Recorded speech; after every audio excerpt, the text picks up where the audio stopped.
جميل. انا بشكرك جدا على وجودك معانا النهارده. اشكرك يا حبيبي. شكرا لك ومبروك على المسلسل. استاذ عصام قال جمله، قال ان هي جواها طاقه مكمونه. يعني عايز اقول لكم ان هي وهي قاعده كده ما هوركوش الهدوء اللي هي قاعده بيه، هي شقيه بشكل غير طبيعي.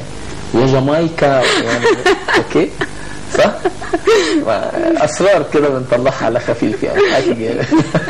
اصل يعني محمد من يعني من طيب. الناس اللي انا بحبهم جدا، وشافني بقى وانا في كذا لوكيشن، وما يجوا الكاميرات تصور بعض يا جامايكا يا ابن بنتي. امير، المخرج لما بيكون مدعم للممثل بيفرق في اداء الممثل ولا لا؟ طبعا. طبعا. ان انت تبقى بتشتغل مع مخرج حابب انك تشتغل معاه، ده بيفرق كتير جدا، لانه بيبقى حابب انك تطلع في اجمل صوره.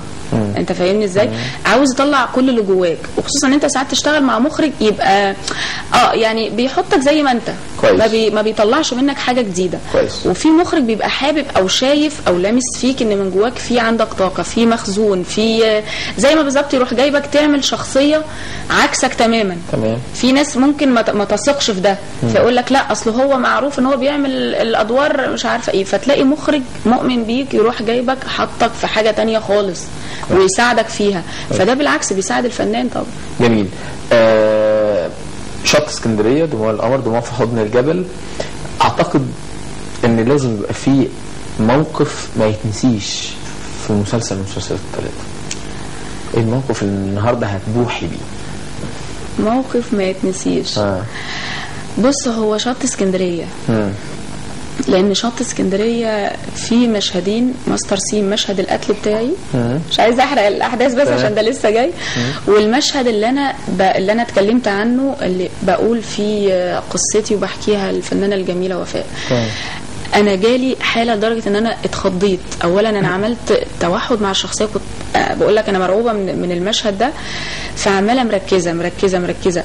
فبدأت المشهد وبحكي في نص المشهد، وقعدت بحكي في نص المشهد، لقيت عينيا مش شايفه بيها. عارف لما تحس ان في حاجه ستاره زرقاء، وانا عمال اعيط وخايفه اطلع من المشهد، لاني لو طلعت منه لازم هعيده من الاول بنفس الحاله، وممكن يجي المود او ما يجيش. فكملت لاخر المشهد وبعيط بهستيريا. انا مش قادره اقول لك ان بعد ما خلصت المشهد انا فضلت اعيط اكتر من 10 دقائق، ويسكتوا فيا، انا مش قادره اسكت. ما اعرفش يعني ده اول مره يحصل، يعني اول مره ادخل في حاله. السبب الستاره الزرقاء ولا السبب الذاكره؟ ما استعدت موقف وبعدين ما اعرفش. لا، هو ما استعدتش اي موقف، هو انا مش